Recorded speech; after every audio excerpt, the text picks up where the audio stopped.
Today I want to present to you the new Digifort iPhone application. This is a full version application. It is not the Lite edition, and this one will allow you to connect to all the cameras on your system. It is not limited like the Lite edition. Okay, so all I've done on this phone is install the Digifort iPhone application, and I've just opened it up for the first time.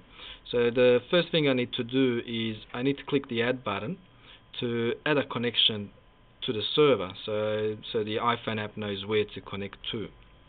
Okay, so I've just increased my frames per second to 9, so because it is on a local area network, I want it to be as fast as possible.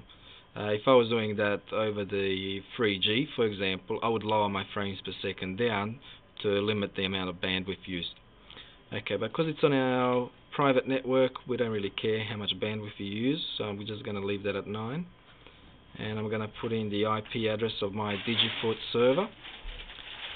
So I've just entered the IP address. I'm going to click save. The port number, username and password are all correct, so I'm going to leave that as it is. And clicking the connect button, it lets me see the cameras. Okay, so we have 4 cameras on the system. We have 4 cameras on the system, and I can basically double click on a camera to bring it into a full screen view. I can then slide each camera across. Okay, and slide again. This camera is a PTZ camera, so I get my PTZ controls on screen, which I can then click to move the camera left or right. In the bottom left hand corner, very hard to see on the camera, but there is a little 0 and a 1, which are basically camera presets that it reads from the software itself. So if there was 3 setup, 3 buttons would come up. If there was only 1 setup, 1 button would come up. So I'm going to go ahead and press 0, and that takes it to its preset 1. If I press 1, it takes it to a little bit of a different view, zoomed view. So I'm going to press 0 again to take it back to home position, and I'm going to press 1 again to get to the zoom position. Okay, so I can move that left, right, up, down, zoom in more, zoom out, and so forth. Okay, so that's the basic PTZ functionality. I can double tap on the image to go back to my original quad view.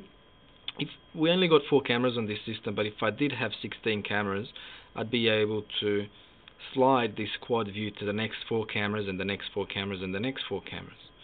Okay, but because I only got the 4 cameras, I can't do that on a quad view. I can only do that on a single view. So I can go backwards and forwards. Okay. Furthermore, what I can do is we have an event button in the top right hand corner, and what that event button allows us to do is Digifort has some global events. Global events are a set of actions that Digifort can perform. Whatever action or whatever global event is registered inside Digifort, it would appear on this list in the app.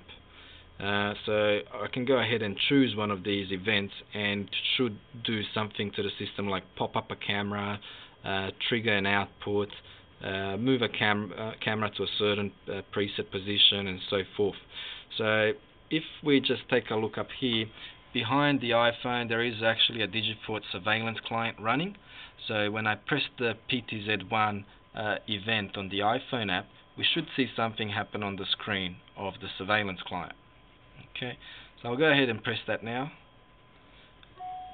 and we get a pop-up on the screen which pops up our PTZ camera. On the iPhone app, it shows us that the event has been triggered. So I'm just gonna OK that, and I'm gonna OK the pop-up on the surveillance client just to make it go away. Okay, I'm just gonna do that again one more time so you can see exactly what happens. Okay, so keep an eye on the monitor. Okay, as I press that button, it pops up on the screen. Okay, that's all the Digifort application does. It lets you view. There is no playback functionality yet. there will be in the future. It is available on the App Store for download, so please do give it a test run. Thank you.